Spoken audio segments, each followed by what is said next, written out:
It doesn't work when Yeah, you're damn like it. reaching over. I know. I'm trying to exist. But yeah.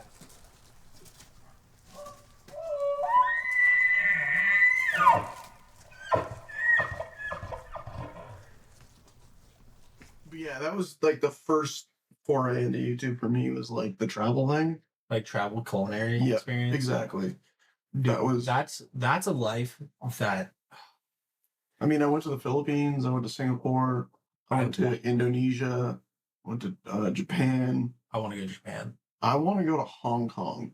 I would love to go to I want to go explore Asia. I've been to Europe a few times, and then like I'm excited for the culinary experience I'm about to have in Italy this summer. Like very excited for that. But Asia, like I want to go to Vietnam and Laos.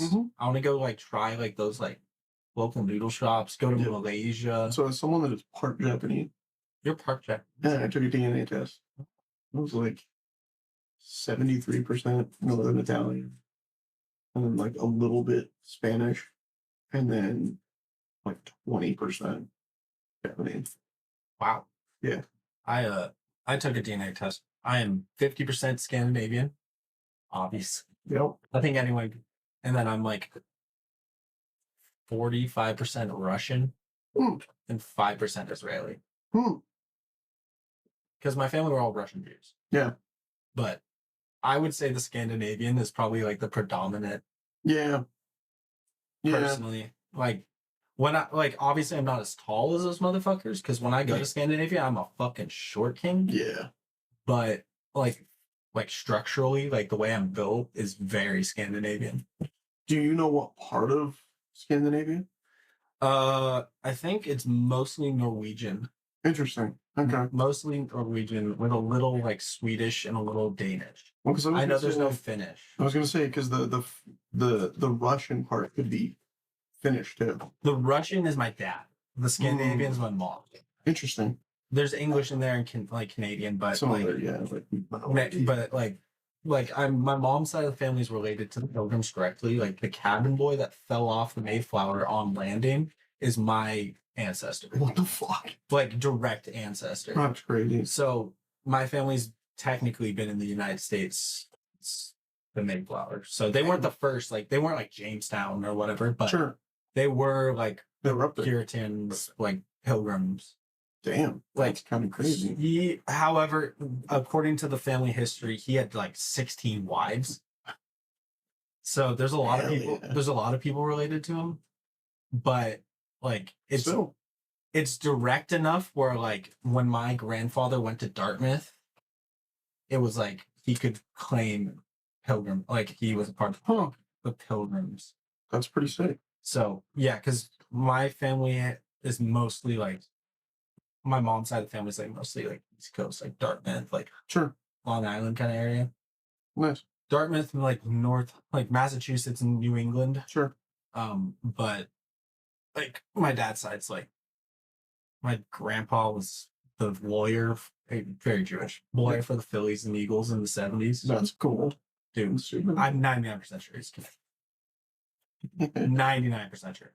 Because that's like South Philly in the 70s. That's like all Jewish and Italian mob. Yeah. South Philly, 100%.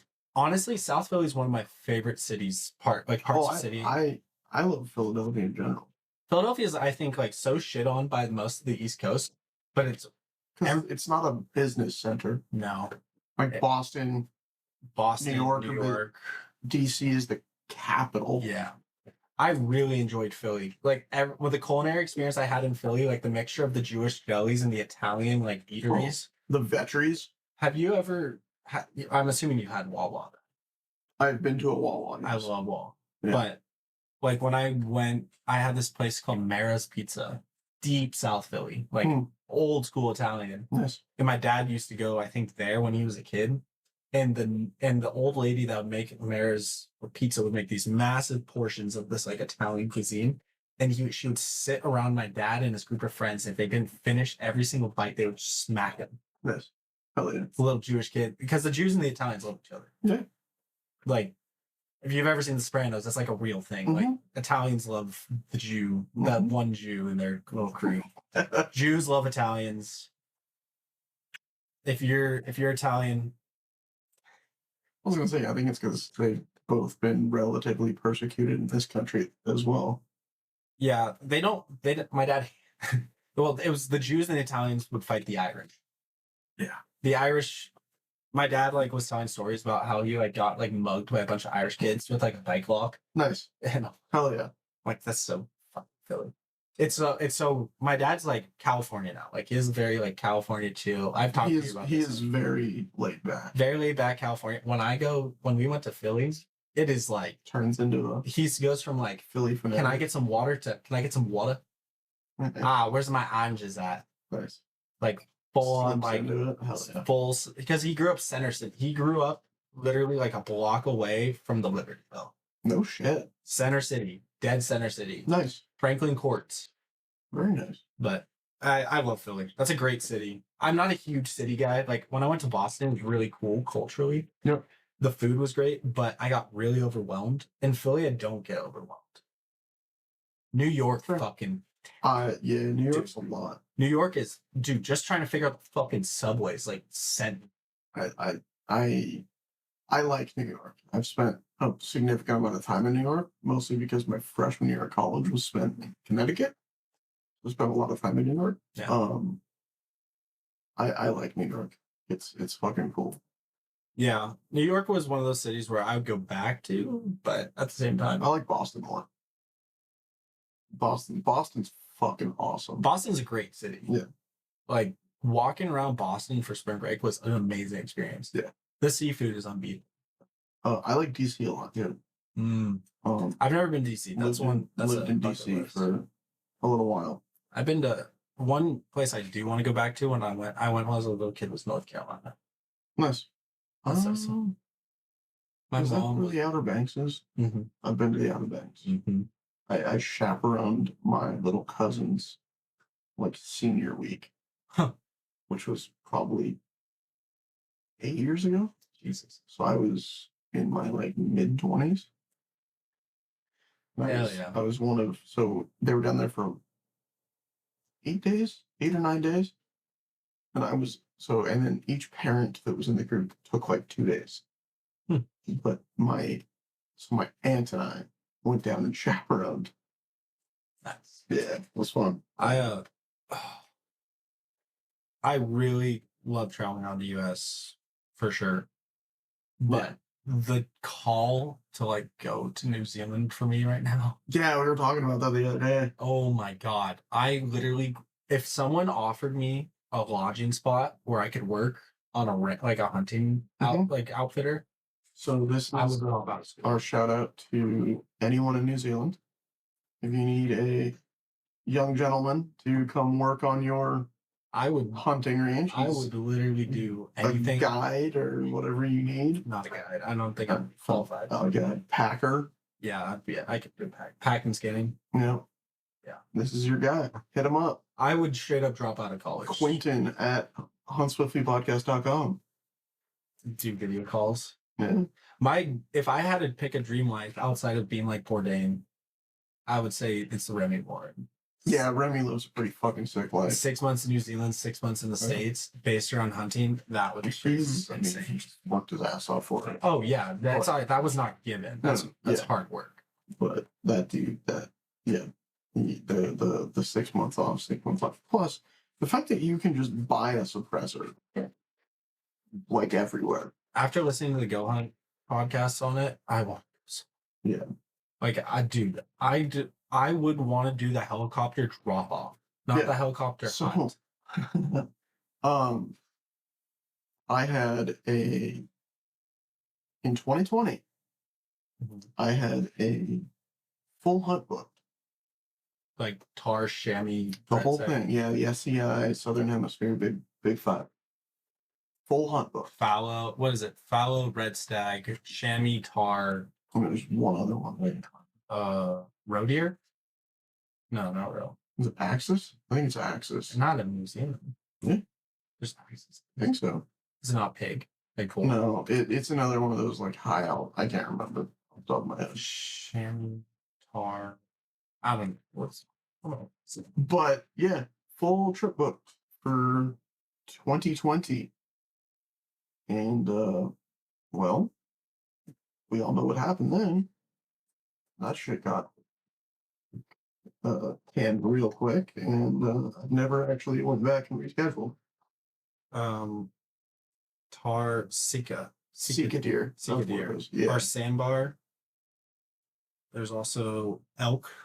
That would be a sick hunt. Elk hunting in New Zealand. Sweet.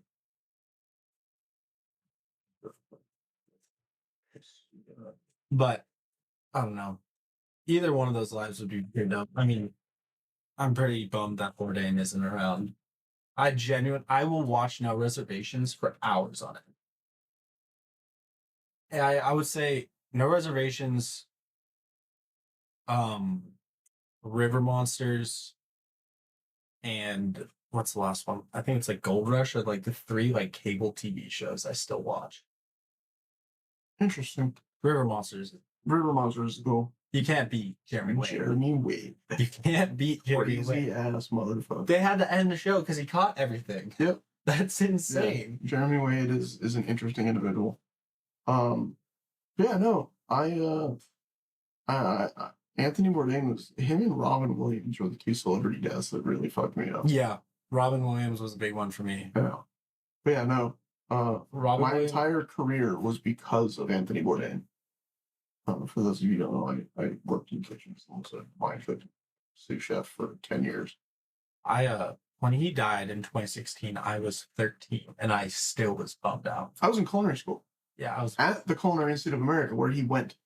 And what was the reaction like? Oh, it was really fucking somber. We had like a memorial service for him. Yeah. Dude, I judge people like if how they were as an actual person, if people genuinely still talk about them. And I watched this episode of Rogan where I forget who, the DJ, you know who I'm talking about? Like, or the guy who did the graffiti art for Facebook. Oh yeah, I know who you're talking about. Yep. When he was talking about Bourdain, he's just started break down crying and Joe's like about I'm like, you have to be like a level of good individual to elicit that reaction. Yeah. That is a genuine reaction. Tony was like one of the greats. Dude, it's like for me in travel, like I think about like him, like when I went to Norway this past summer, I had really wanted to like just, like not really try it. Like I'm a little freaked out before.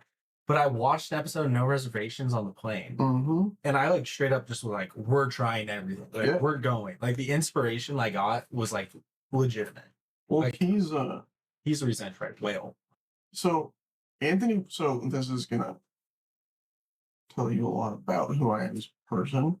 There are 2 people that got me to just eat food and not worry about what it is, and just go places and try food.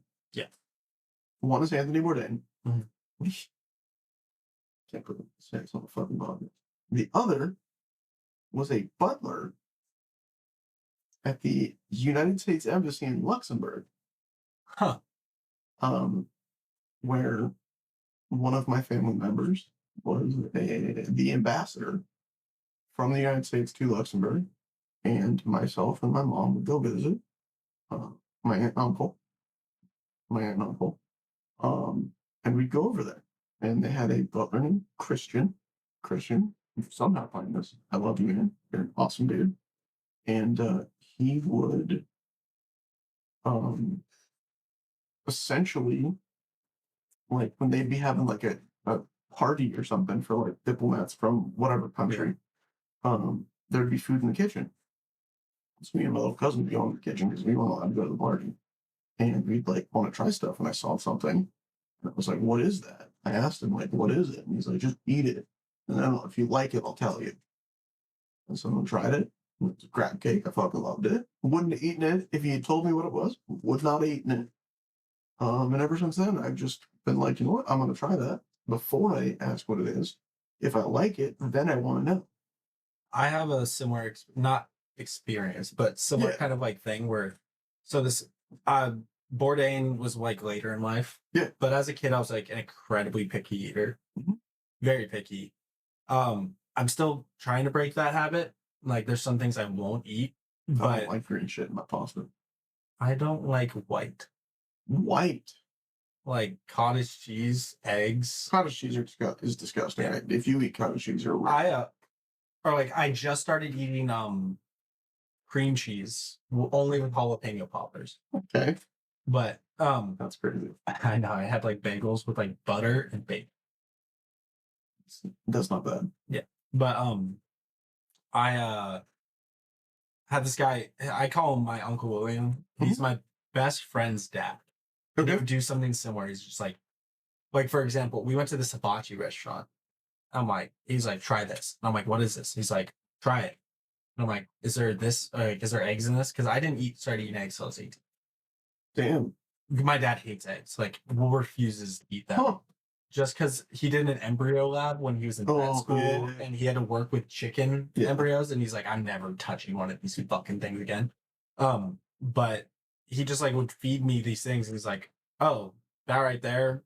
I was like, fried rice. Like something basic, but like, just like to try it. And like this past weekend, I went to dinner with him in Colorado. And he's like, we're getting this and this. And I tried one. I'm like, okay, this is obviously just really good steak, whatever. Yeah. And the second one, he just handed it to me on this like crunchy piece of bread. And I hands it to me and I'm like, fuck it, I'll just take a bite. I'm like, that's amazing. What is that? He's like, that is a bone marrow and beef tartare. Hell yeah. And I'm like, I would have never eaten this if I knew what this was. Is it the bone marrow? Bone marrow butter. It was like literally in the bone. The bone was carved in half. It's a tartare lining the strip of the bone with it's like the egg and like, oh hi. Welcome to the podcast. There's Bodie, everybody. Hey. He's adorable.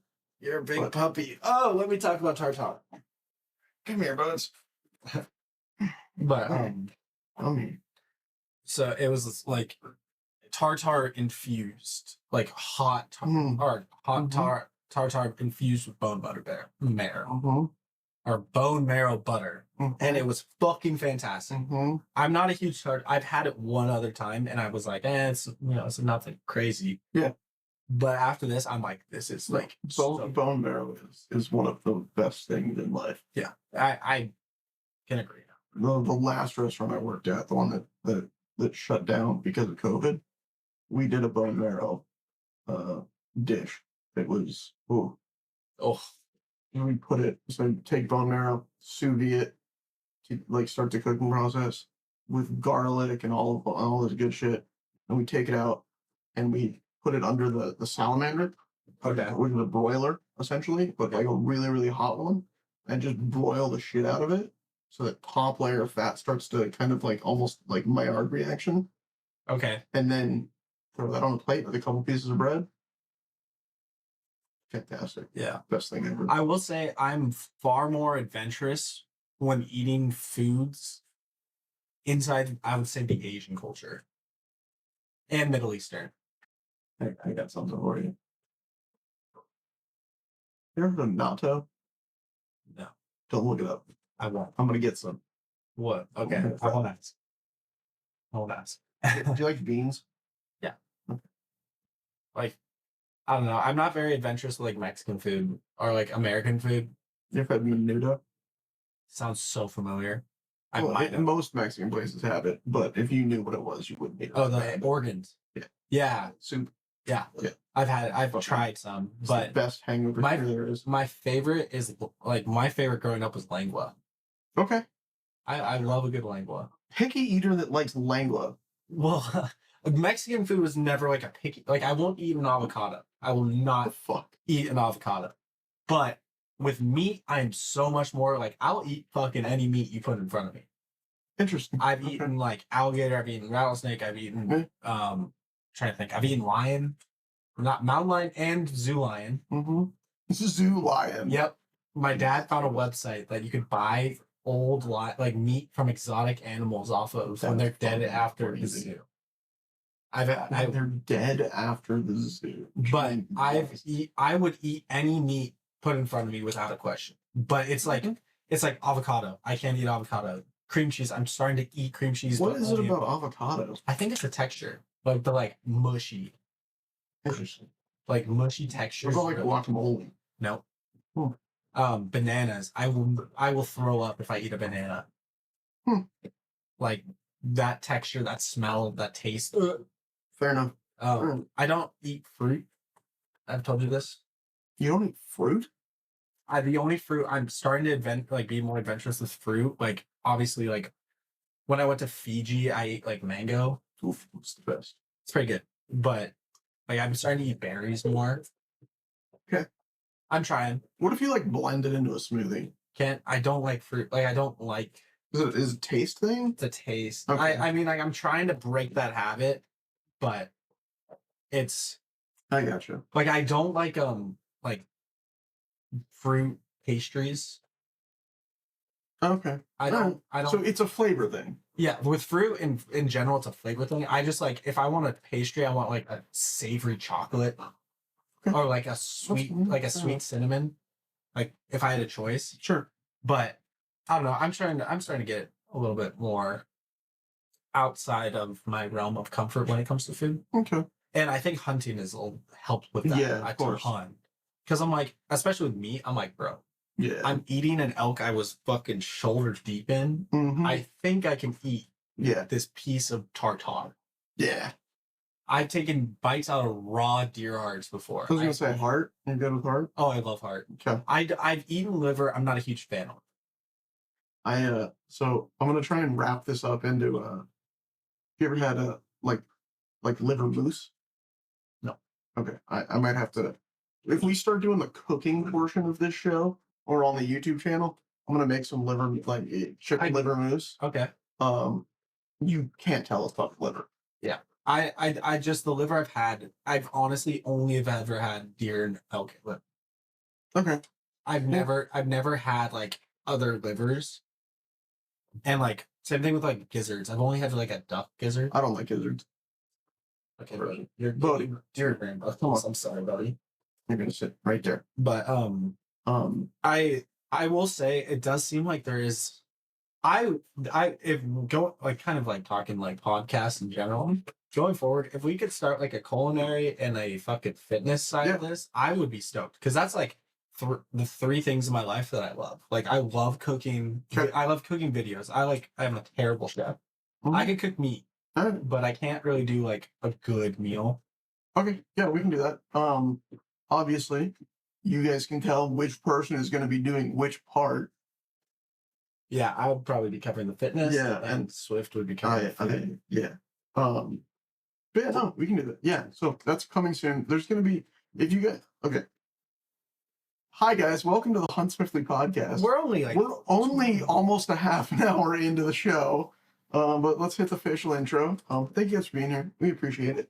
Also, if you go to huntswiftlypodcast.com, we have a whole ass merch store now that is available to you guys. If you use code podcast, you'll get 10% off of everything on the store. And we're going to be adding a bunch of stuff. There's going to be a bunch of really cool stuff. Some of it you'll get, maybe a little handwritten note, some extra swag, something like that. We'll see. And if we see you in public, yeah. And if you happen to come up to us wearing said stuff, you might get some cool shit in return. And then another mention, we are doing a 1,000 Instagram follower giveaway. Yeah. Listen back on our previous housekeeping video. Kind of more details on that, but essentially it's going to be about $3,000 worth of gear for 1,000 followers on Instagram. There's opportunities for 2-3 time entries. Yeah. And that will be announced probably within a week or two afterwards of when we hit 1,000 followers. Yep. Completely random. Well, we're taking out ourselves. Yeah. So if anyone that has been on this podcast is not eligible, sorry, Brad. But probably Drew. Andrew, maybe Hunter probably won't be on in time. Maybe. We'll see. We'll see. But yeah, so we're going to give a bunch of really cool stuff away. To a follower, not a friend. To a follower. It's going to be completely random. The drawing is going to be legit. We're going to do it with a service. Hey, eat my shorts. But yeah, go check out the previous podcast. There's also going to be something on our Instagram account, at the Hunt Swiftly podcast. I'll put that We will also bottom be of the posting screen. this on YouTube Shorts as well as X. Yeah, so you guys can check that out. And there's ways to get a bunch of 3x times entries. Get your name in the hat 3 times. It takes probably 10 minutes of your time. Yeah, and you guys get a bunch of really cool stuff. Hopefully in time for hunting season. Yep. If you guys start posting and getting us more aware and we hit that goal, someone will be walking away with a basically full setup by this fall. And just to put this out there, this is not a one-time thing. We've already talked about some additional giveaways in the future. Maybe some hunts that we're gonna give away. I don't know about you guys, but we're not gonna say anything yet. But there's some stuff that we're planning on doing, and we're gonna be taking you guys on a hunt potentially, and then some other ones. Yeah, maybe a day attack. Yeah, you can come shoot tack with us. Yeah. So yeah, there's some really cool stuff coming down the pipe. And I hope you guys are subscribed to the podcast, following us wherever you listen. Anyways, this was a really long, unnecessary intro.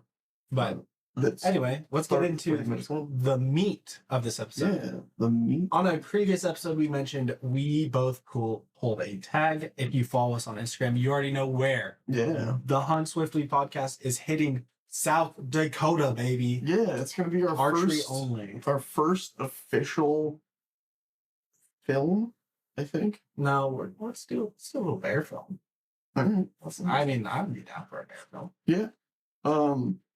But yeah, so we're taking the show on the road. You might get some road episodes. And Dr. Dave might be on. You can talk to him about veterinary medicine. Yeah. My tradition with my dad is that he will help pay for a tag that he gets invited to. Okay. Hell yeah. So my father, Dr. David Schumann, the veterinarian. If you need veterinary help. West Side Animal Hospital, San Francisco, California. There you go. Actually, they're swamped. Don't go. Don't go there. They're too busy. Dude, straight up, he's like booked out for 8 months. Damn. Yeah. It's good. Well, my dad's a good vet. There you go. He panders to crazy cat people who need checkups once a month. There you go. Anyway, he may be joining us. Yeah. Maybe talk to him about his he has one of the. I feel like I have a pretty crazy life. He has one of the wildest lives. Nice. Of a person I know. So maybe we'll talk to him about some life stories. Maybe he'll talk some shit about me. Hey, having met your dad, he is a cool fucking dude. Genuinely. He's an interesting guy. I like him a lot. He has the most dry sense of humor you'll ever have. Like straight up dry ass humor. He's a good dude. And I met your mom too. Do you My know mom's that? Yeah. My mom's Safeway. Oh. Yeah. They're gonna be here this weekend. Are they? Yeah. Probably. You want to see them? Yeah. And Beverly, the former state senator. Wait, what? Yeah. Well, my grandma has 2 PhDs. She was the first woman to get a PhD from Arizona State. Nice. And she was a state assembly member for New Hampshire. No shit. Mm-hmm. That's cool as fuck. She is. I love my nana, but she's gonna be rocking the peach trekking poles to walk around. Hell yeah. Yeah. Let's go. Get her a drifter hydration. Dude, she might need one. But yeah, so we're gonna be talking about ideas, plans, general recap of what the tag is. Obviously, we're not going to be starting to hunt it, but we'll talk about time of year we might start hunting it. And just like overall challenges that we're going to be facing coming from a massive public land state to a very private land state like South Dakota. Yeah, absolutely. So, yeah, the tag itself is an archery only public private land statewide tag, which coming from Montana in particular, statewide tags for non-residents are really rare. Yes. Even there's only really one. Yeah. There's the 900 archery analog. Yep. That's it. So it's strange to have a statewide tag, but also that it is like when you go on to I don't know their official I'm just gonna say South Dakota Fishing Game. South Dakota Fishing Game's website, and you're applying for non-resident tags. I'm not giving any secret information away here. There's two options for deer. It's well, not inclusive of like rifle tags, but it's archery private or archery public private, which is like a really strange thing. And then the state breaks down the state by units. So there are units. And I think that applies mostly to the rifles. Yeah, and so the archery tag is like statewide, but it still breaks down by unit. So we can go anywhere in the state, but it's still like unit specific, which is very confusing. South Dakota figured your shit out. Yeah, I mean, it's kind of like the 900. Like there's antelope tag. There's antelope tag specifically for rifle where you can apply rifle and then that's your tag rifle wise. Yeah. But then there's the 900 where you can hunt everywhere except like 2 or 3 units. Yeah. Which I believe any open unit what you can hunt. So I believe it's gonna be kind of simple. Yeah. I think that going into this tag, our biggest challenge coming from Montana is understanding that we can find public, but we might have to go the private if we want to be successful. So, it's going to be one asking permission. We're going to have to take a trip out there this summer. So we're planning on a scouting trip. So if you live in South Dakota and you happen to hear this podcast and you know of a good place to hunt deer and you're letting us, are you willing to let us come hunt deer on your place? We'll give you a bunch of money. Taylor at huntswiftlypodcast.com. Shoot me an email. That'd be a big ask. And we would give them something. Yeah, no, we would like, some free merch and like if it, pay you or something. Honestly, come on pod. Yeah, we'd love to talk to you. Talk to you, anyone that is hunting South Dakota. Yeah, if you have if you got a block of land or something that you farm and you're willing to let 2 people with bows come shoot a couple deer, let us know. Like I said, you actually info at huntswiftlypodcast.com is probably the best place to send that email. Yeah. But you can also send it to me all point. So are you going to be running? We're kind of getting more into like the specific details of this now. Yeah. Are you going to be running the phase 4 or the Hoyt? Assuming my Hoyt is here. A little backup issue, but yeah, but probably the Hoyt because I really want to shoot that. For those of you guys that don't know, I ordered a new Hoyt RX9 for their newest bow that I'm hoping to get here in the next couple of weeks. That I'm really looking forward to hunting. It's my first Hoyt for one, but it depends. If we end up doing a lot of like blind, I genuinely I just don't know what the hunting is going to be. I'm gonna spot and stalk. That's what I would like to do. I'm a spot and stalk with that guy. I can't sit in a blind. I will lose my shit. So I think the big thing is we're on private, like what they allow. Very true. So if we're on private land, then they're like you can only sit in a blind. Definitely gonna bring the Hoyt because I got a smaller axle bow. But if we're out and about, I might bring both bows and make it a game time decision. Yeah. And on a contingency, if we don't get permission, which is not an unlikely case, we kind of were bouncing back and forth between 2 options. The first of which is public, which being from Montana is life here. Yeah. Like we're very fortunate to live in a state that has as much public as it does. 100%. And we will go and cameras, hammer, like pedal to the metal, scout, see what deers are doing, like really try to like target bucks in the summer and see if they're coming into public at all. The second, and this is kind of like last case scenario, is life trust, which I don't know. I mean, if we got to do it, we got to do it. But I think ultimately we're gonna have to go take a poke, look out there, see what's out there, see what kind of conditions we get, and then if I'm gonna shoot anything, it has to be a 4x4 or a good 3x3. Yeah. I'm not shooting a 4 key. I'd rather eat the tag. Yeah. Kind of, yeah. I mean, I'm not going to drive 500 miles just to shoot a dinker. No. I would shoot a decent, but like I would shoot like 140s and up. Yeah, that's fair. Like if a 140 muley walks in front of me, I'm gonna have a hard time saying no. That's reasonable. I mean, you look at the trophy potential breakdown, most of the units are going to be 140 to 150. Yeah. And then with trophy potential, 130 with jumpers. 130 with flyers. That's fair.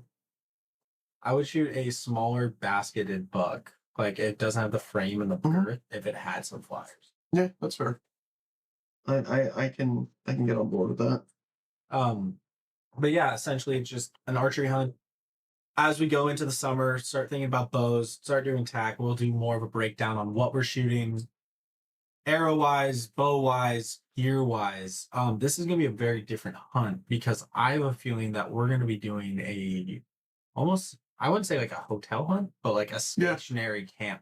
This isn't like a backpack hunt. Base camp, yeah. This is like day hunt out kind of hunt where we might stay on one piece of public and we need to read the rules. We need to go over regs. This is like a completely new experience because I've hunted similar kind of areas, like kind of conditions where it's like mostly private, like California, but there's still such an expanse of public land there that you could go and do what you want.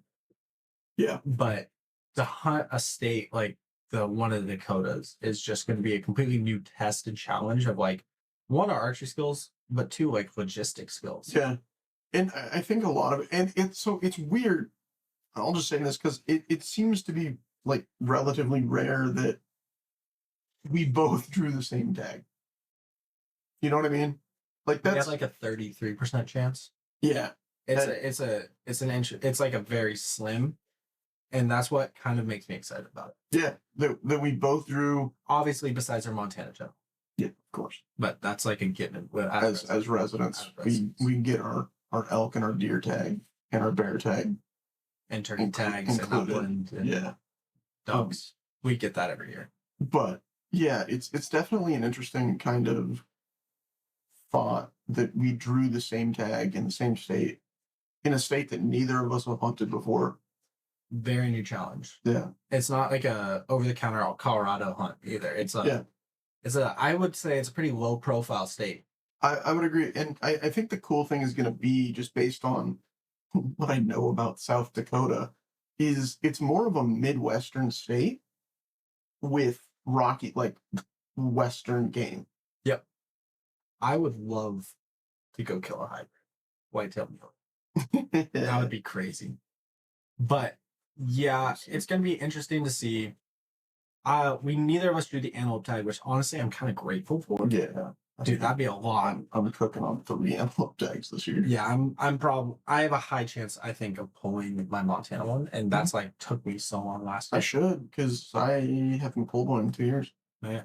So, but essentially, deer. I think we're gonna do about a week, like a little scouting in the summer, and then we're gonna kind of flesh this out live on pod. So, when do you want to go? We could do an early season. No, scout. We're doing the summer for the hunt. For the hunt, we can either do early season or we can send it in the rut. So we have to look at a couple things. I'd like to do it in the rut because I think it'd be interesting. It's going to be cold as shit in South Dakota, though. I have an interesting idea. October. I can get on board with October because October. There is a little. We have to consider Super Bowl season here. Come on, we have to consider the elk season. Yeah, I love mule deer, but I'm not going to South Dakota in September.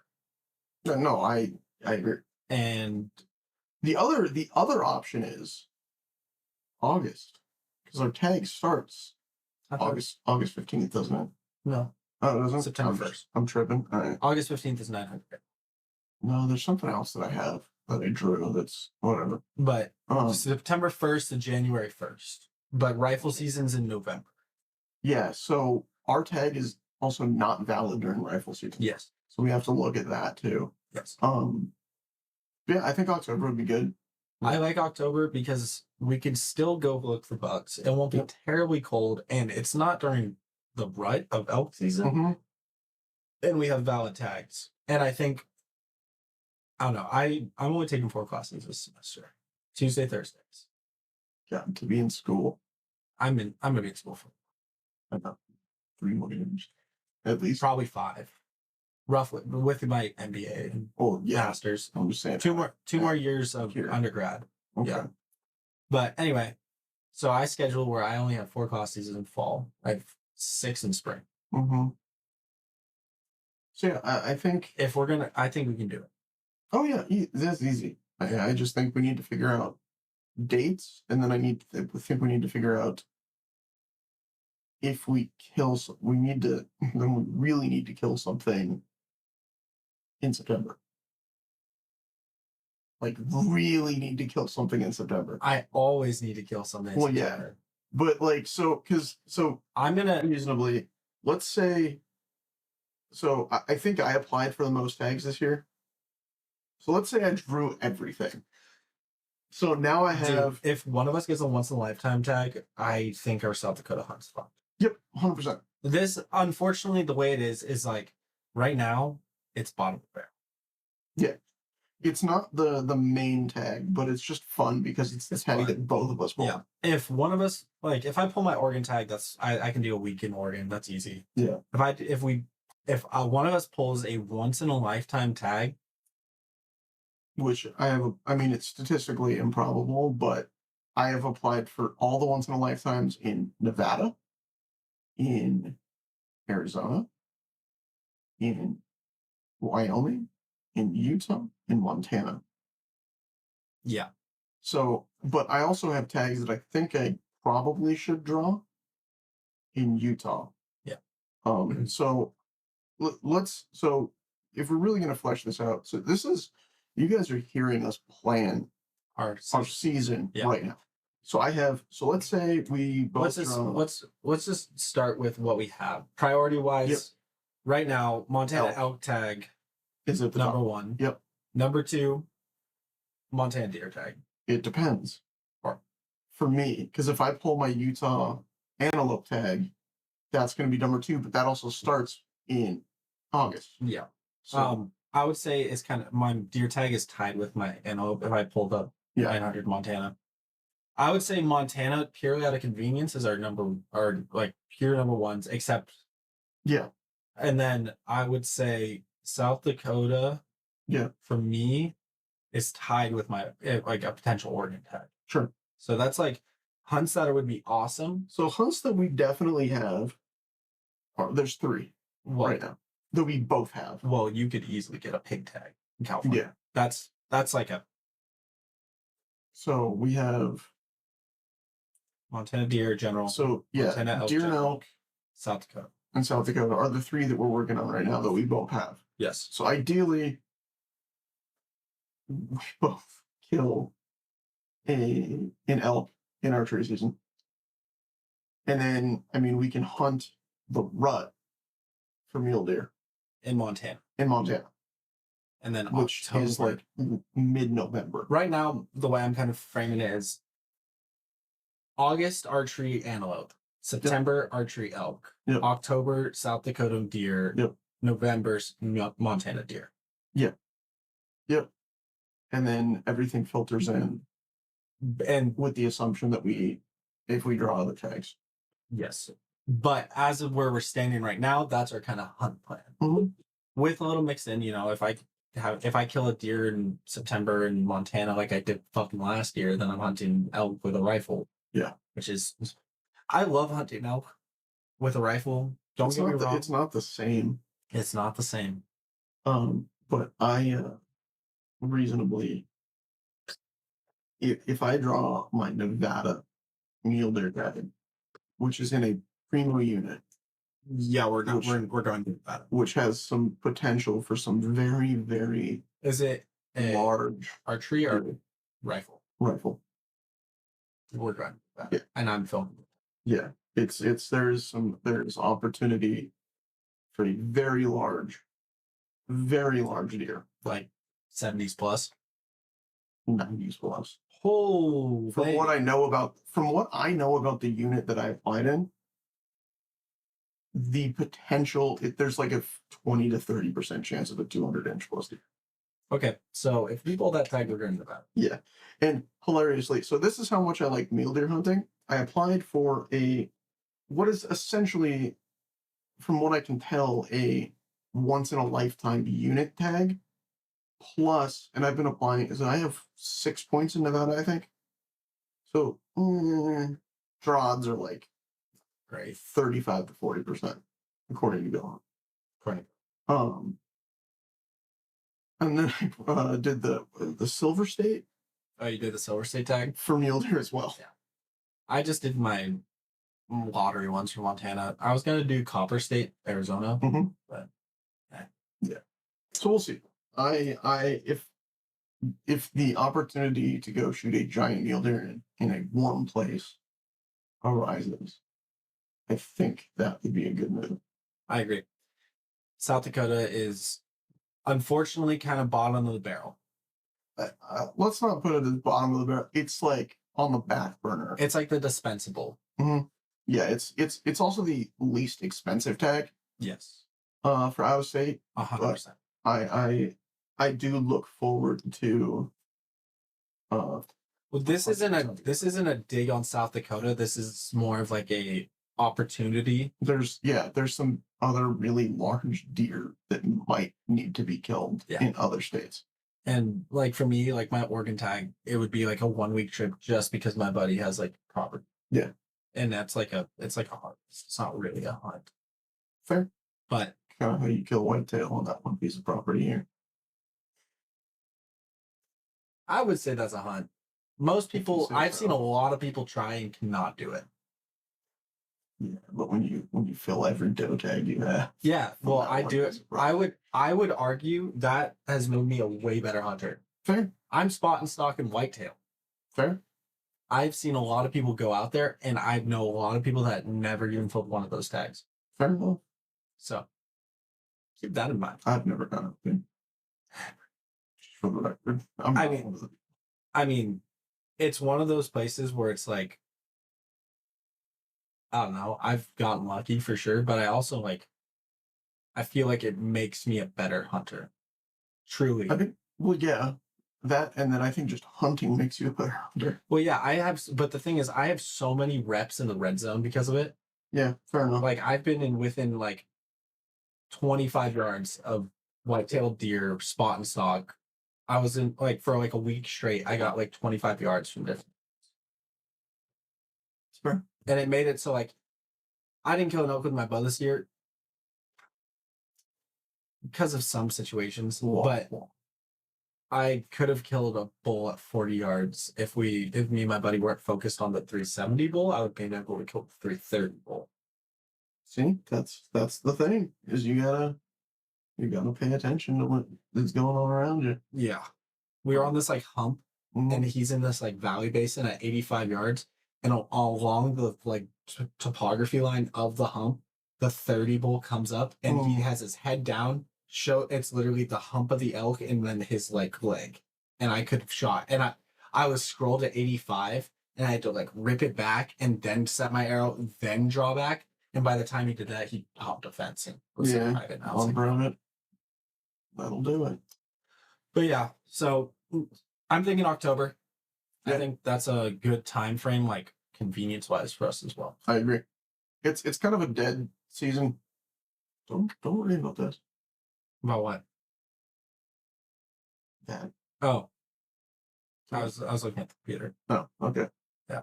I was just reading through the things. Oh, gotcha. Yeah. It's a little bit of a dead season for it is. But it's an average season for me because I'm just starting this whole application thing. I have a lot of applications sent out, but I didn't draw any. I got my California deer elk point though. There you go. That right there. Those are what going. Dude, I have access to a property where there's an elk herd. Beautiful. And I know if I draw that tag ever, I can go kill a 310 tule, which is a huge tule. Yeah. Very nice. It wouldn't be really a hunt. It'd be driving up on the side by side and doing a stalk with a bow. Well, I mean, it's still a hunt. Yeah, it's California. Kind of, sort of. Kind of, sort of. Mm.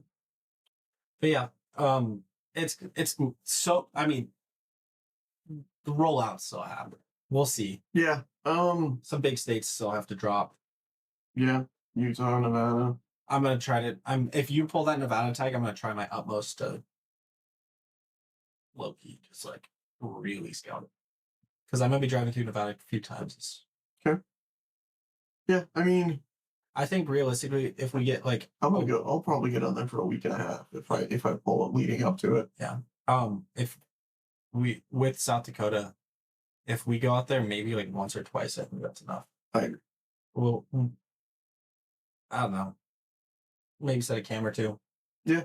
I think South Dakota just really interests me because it's a Midwestern style of hunting With Western animals. with Western big game. I've never been to South Dakota. I've been to North Dakota. I have. I've been around Rushmore, so I don't know if that counts. I do want to go see Rushmore if we go there. Yeah. If we're there. Yeah. So that's kind of like, I mean, South Dakota is definitely, I want to say it's going to be an easier hunt. It's not going to be an easier hunt. It's going to be a different hunt. Yeah. Like different style, different tactics, different ideas. Yeah, 100%. I do not want to classify it as easy. Well, it's going to be, not up and down mountains, I don't think, because. But we're going to be in the prairie. Yeah, it's going to be flat. Yeah, but that's difficulties on their own. Yeah. We'll see. We'll see. I'm excited. It's just eastern Montana. That's all it is. If you want some permission on South Dakota, you better put respect on the South. No, I dig South Dakota. Dude, South Dakota's a cool just state. straight up buy a piece of property. So she's out there. Just go find the biggest deer I can, and then buy the property, and then put high fence up. I pull a Ted Turner in South Dakota. I'm anti high fence hunting. Oh, extremely anti high fence. But yeah, I mean, it's. I think that tag is going to be really, really fun. I think the elk tags this year are going to be really, really fun.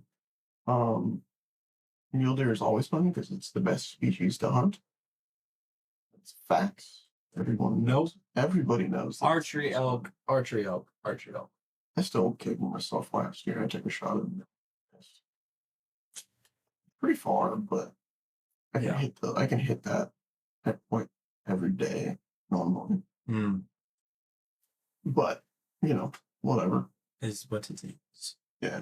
I had a good season last year. I want to keep that rolling. Yeah. I mean, well, you got to kill a bear then. Tell me about it. I've been trying for 3 years to kill a goddamn bear. Yeah. With a lot of consistent effort and work. I've been not really trying. I've been trying to find. I think I talked about this on. Yeah, you're trying to find the one the we did bear. with Prey Pursuit. Yes, I've heard that probably, wasn't it? It's pretty good. No, but yeah, I'm trying to kill the bear, the one bear that is color phase, preferably cinnamon. I do not care about. I will go shoot any bear. Any bear that's reasonably sized. Yeah, that's right. I mean, it's like I talked to Drew this was last year when Drew killed his glorified spike. Like, yeah, I'd rather eat the tag than kill something that I'm not like super stoked about. I don't know. I put it in the comments. I would say if you're hunting for meat. Well, yeah, I mean, but I also killed 2 cows. Okay. So, like, the meat thing was taken care of. If your meat's taken care of, then there's no reason to. Yeah, if I'm gonna kill a bull, well, a buck or anything, I get from what he said that genetics is weird. No, I know. And I'm not shooting shots at Drew. I know you're gonna listen to this, but yeah, it's like I don't know. If I'm not gonna kill something that I'm like super stoked on, I would be stoked on, I think, any elk with bow. That's fair. That's totally fair. And if I got a good shot on any like 5x5, I'd probably kill it. I wouldn't kill a 4. I would, with a bow, I would kill a 4. With a rifle, I'm not shooting anything below 6x6 anymore, unless it's a tank or 5. I was gonna say 300s with a rifle, which is It's hard to do. I know you don't have to come from me. You don't have to send us text messages and shit. Which, by the way, you can do in the description of the podcast. There's a link that says text us, and you can tell us how much you hate us, or how much you love us, or how much you think we're idiots. I saw our first piece of hate meme. Did you? Yeah. Where? I'll tell you about it later. Okay. But I saw it and I was like, damn, thanks for listening. On like Instagram? Instagram. Really? That's hilarious. It was I'll tell you about it later. But we did get our that's how you know we're doing well. Yeah, 100%. Let's go. If people are hating, then cool. Yeah. Whatever. It was more of a personal attack on me than it was hating the pod. Was it someone we know? No, someone you don't know. Oh, okay. But it was more of a attack on me. But I'm like, thanks for listening to the pod. Yeah. Hey, sweet. Like I said, if you guys have nothing nice to say, put it in the comments section. We need that engagement, baby. Go to YouTube, dislike the video, and then put it in the comments section. Hell yeah. That's the move. Or, you know what, even better, double click the dislike button. Oh. We love our haters. Yeah, no, yeah. I mean, hey, you know, everyone's entitled to their own opinion, and if you guys don't like us, then that's cool. We live in America, and I still love you. Yeah, we do. I love everyone. That's what I've come to. Not I everyone. don't love everyone. There's There's definitely people I dislike. There's very few people And I think I dislike. I don't hate anybody, but there's a couple people I dislike. I know one of them. And I think, Drew, if you're listening, you know one of them too. But anyway, I try to keep my heart an open spot. I like to be nice. I feel like I'm like too nice, except in public I'm kind of a dick because I just don't talk because I'm extremely introverted. That's fair. Like, yeah, I'll just like stone cold people. If you guys, and I'll just say this again, we're not like trying to like promote ourselves, but if you ever see me in public and you come up to me, for some reason you feel the need to come up to me, I don't know, like, well, I'm not that cool. But if you come up to me in public and I seem like an asshole, it's because I don't understand what's happening. Yeah, I'm an extreme introvert. Like I like went through like one of my classes this entire semester, and I counted the amount of words I said. Nice. 107. Nice. Through the semester, and it was like an 18-person class. I'm gonna say you definitely got that participation. The participation was just showing up. Fair. Because it was one of those leadership classes where it's like, tell us about your personality. Like, do the Myers-Briggs test. And I'm like, introvert. I was like one of the top introverts in the class. So they're like, oh, so you don't like to talk? And I'm like, and then I was in this presentation and this kid calls me out. He's like, oh, Quentin, why don't you like, do you have any questions, Quentin? Because clearly, like, you love to talk. And I gave him this look like I would murder him. And like everyone else in the class straight up like came up to me afterwards, like, what was that about? What was that? That was like kind of a dick move. Yeah. It's kind of funny. I'm like, don't call me out, bitch. Yeah. I will kill you. Yeah. I know it's jujitsu. But yeah, no, I mean, like, I promise it's not me being an asshole. It's just me being startled that someone actually knows who I am. Exactly. I don't expect to ever have someone come up to me. If that happens, I will straight up. I would be like, huh? You know? I feel like a lot of people in Bozeman have found out about this podcast. You think? Yeah. The fuck? Yeah. Dude, what? Yeah. No way. Yeah. How do you know that? I have a feeling. Yeah. I've seen something. Oh, really? Yeah. Not like a bad thing. It was just like, I had someone look at me, like, and then they kind of like went to their computer. Could be other thing though. I don't know what the fuck anyone else would know me from. Unless I told them no at Sportsman's Warehouse as a manager. Which that I have seen someone in person that I like, he was being an asshole and I was like, dude, you can just leave. Yeah. And he recognized me. He come up to you? Nope. Yeah. But I could see it in his eyes that he recognized me. And I thought that was really fucking funny. Yeah. I don't know. If people recognize it, sick. Yeah. I genuinely would love to receive feedback. Like what we can do better. 100%. I know the sound thing. It's getting better every single time. I'm just trying to fill this house that we're sitting in with stuff to absorb sound. Like we have a giant fucking sound absorbing sheet over here now, and like carpets and stuff and dogs. And I'm buying more dogs so we can have them absorb sound too. But yeah, I'm trying. Like we're trying to make it. I think it's coming along pretty good. Yeah, and then we're working on the backdrop and stuff. So we're trying to make this more of a, and that's like we're doing a giveaway. I think I talked about that already. We're trying to be more like kind of commit to this. I think. Yeah. So, I mean, I painted a room in my house for this. So yeah. Do you want to talk about potential location thing? Oh yeah. So we're also. I'm not going to tell you guys where, because I also don't want someone to just go snap it up. It's not even just that location. Yeah, but we're looking for, so I guess this kind of started, not this podcast, but okay, let's officially chapter this, because I go through and I chapter all this stuff, like plans for the future and kind of where we're going. So I've always wanted to like open my own gun store, and now that we're kind of doing this, and like the listenership is actually surprisingly high. I think we've had over 100 people listen to us now. Wow. Which is pretty good for 3 episodes. Yeah, that's pretty good.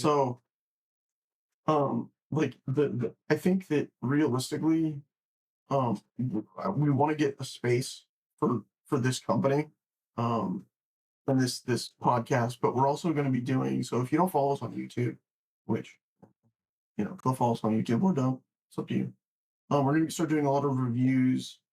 I had an idea today about doing a taste test of freeze-dried food. I know it fucks with your stomach, but I can do it. You can do it. I don't think freeze-dried food and me just don't get along. Yeah. I will eat it, and there's only a few kinds I can. Yeah, so like, I mean, the chicken and rice, I can eat that. So I was thinking, since every single freeze-dried food company makes biscuits and gravy, do a bit, just a straight, because I want to try gastronome. I have never, so gastronome I haven't tried.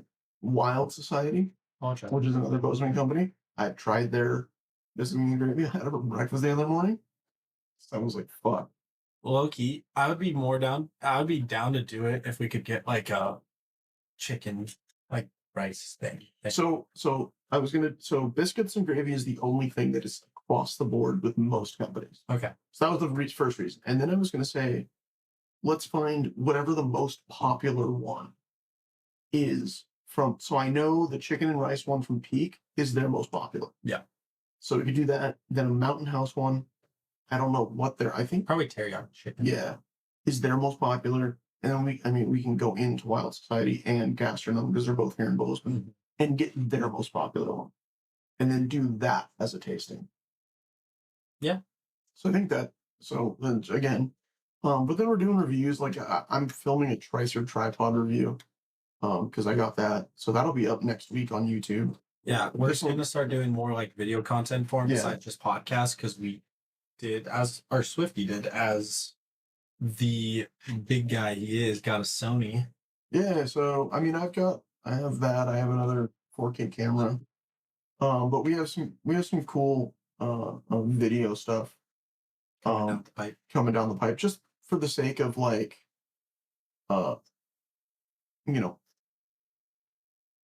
giving you guys more content, I guess. I would say also the goal honestly is like multimedia kind of development. So just podcasting is like our bread and butter right now. Yeah, because just expanding off of the podcast. It's easy for us to, because we're friends, so it's easy for us to sit and bullshit about stuff and talk about tags and all, like our experiences hunting and stuff. But we also have a lot more to offer. I would say Swifty's expertise when it comes to firearms is something that I think you as listeners would find extremely valuable. Yeah, and likewise with Quentin and bows. I'm a newbie when it comes to bows. But you've kind of thrown yourself in head first into. Yes. I don't know that many people that have been shooting bows for 3 or 4 years that have built a bow themselves. Like mine was out of necessity. My bow was still, but still, it's like. Well, I will not take the whole credit. That was Eric. True. But, I had a great resource with a shop. yeah. But like, how many people do you know that know the difference between, like, if you just handed them, know the difference between strings and cables? No one that I know of. Yeah. I probably know 3 people. Yeah. I don't know. I would say I have some valid information, but there's so many good archery resources Yeah. out there. And what I think could set us apart is your willingness to share and resource on rifles. Yeah. And I think that's a great benefit. I think if I was going to really bring anything to the table, it would come from kind of a mindset of a new hunter diving. Sure. And that's, I mean, again, So you go back to our first fitness, episode. yeah. That's a lot of what we talked about. It might not, I mean, honestly, I feel like we haven't touched on it as much, but there's like little moments we do touch on. Yeah. So like kind of like talking like gear dumps, I can tell you exactly why you should spend the money. Yep. So that's something like obviously gear dumps are going to be something we're going to do. Reviews are something we're going to do. New products, we're going to talk about them. I think we had a few conversations about really trying to dive into more like kind of gear or like very filmed professionally kind of things. And then like the hunt films will definitely be something further down the pipe. Yep. As we continuously put out more content. 100%. Yeah. And it's, we want to be, at least in my mind, kind of a video resource for you guys to have, you know, at least from my end with rifles and such stuff like that. Like, I like shooting. I like shooting long range. I like doing all that kind of stuff. So being able to put that information out there for you guys, whether it's reloading, ballistics, all that kind of stuff, you know, is a one-place shop and then a one-place shop, and then being able to take that, translating it into hunting and all that kind of stuff, I think would be interesting, especially for a new hunter. I already have 2 videos planned that we need to film as far as like base layer ground floor knowledge, which is one is how to buy a rifle. Yes. Like what the process is, because having worked, I mean, we both worked at a gun shop, and having people that come in for their first time and not really understanding that process, I think would, you know, if there's a video, it's like, hey, don't be intimidated. I know it is an intimidating process. I remember the first time I ever do a gun store and bought a rifle. It is. It was incredibly intimidating. Just like knowing what to look for. Yeah. And obviously not talking like what to fill out on the 4473, Yeah. but understanding what. And like I'm not even going to go into the 4473 just because that's, you know, legal documents that you guys need to fill out yourself. But like when I bought my first hunting rifle for myself, because my first hunting rifle was a gift. Like going in and What you have was your first rifle? It was my Tico T3 with cartridge. 270 Winchester. So given that when I was in high school. Nice. I got my first ever was a Ruger American 308. Nice. Great gun. Yeah, just being able to like, because when you tell someone you're going to buy your first rifle, everybody has something, like some sort of input. Everyone has something to say. Like, everyone has a preference. Your friends may shoot a 300 Win Mag. He's like, you need to go get that. But like jumping to 300 Win Mag from, you know, nothing is a big jump. So maybe we're going to look at something a little less than that, like a 7 Rem Mag or 7mm 08. And it's like we can talk you through that process. And I've contacted a gun store here in the greater Bozeman area that is interested in doing that with us. So just being able to go in, being like, hey, I'm a new shooter. I want to get into hunting, or I've been bow hunting, whatever it is. I want to get a rifle. What do I need to look for and all that kind of stuff? And it is an incredibly knowledgeable shop. And so we want to bring that kind of stuff to you. Going into a bow shop and being able to buy a bow, that kind of thing, I think is going to be really helpful. And then like just what to look for in gear. And that's kind of the point of a review, you know, is like, well, let's look at, you know, the break. So this review on this Tricer tripod or bipod, excuse me, Tricer bipod that just came out that I'm literally going to film tonight. And then I'm going to go out and shoot with it. And then I'm going to come back and give you my final thoughts. It's like, what's good, what's bad. Why should you spend $350 on a bipod? Yeah. And or why you shouldn't spend 300, and you'll actually see that before you'll hear this podcast. Yeah. And stuff like that, talking about our drifter hydration systems. We talk about them a lot. We love drifter hydration. Those guys are awesome. But I think that we have enough time with those that we can give you a genuine, honest opinion on them. Yeah. And I think we're at the point where no one's giving us free shit. Like, no one cares about us. So we can give you a genuine opinion. Yeah, we're not sponsored. We're not getting free items. Yeah. We're not forced to do so. Yeah, everything is like our opinion. Yeah. We have, I mean, like I said, we have a relationship with Drifter. We're very not casual. Like before we started the podcast, we had a video call with Ross from Drifter. And we were telling him about what he was thinking. And he's like, it sounds awesome. Just continue doing what you're doing. Yeah.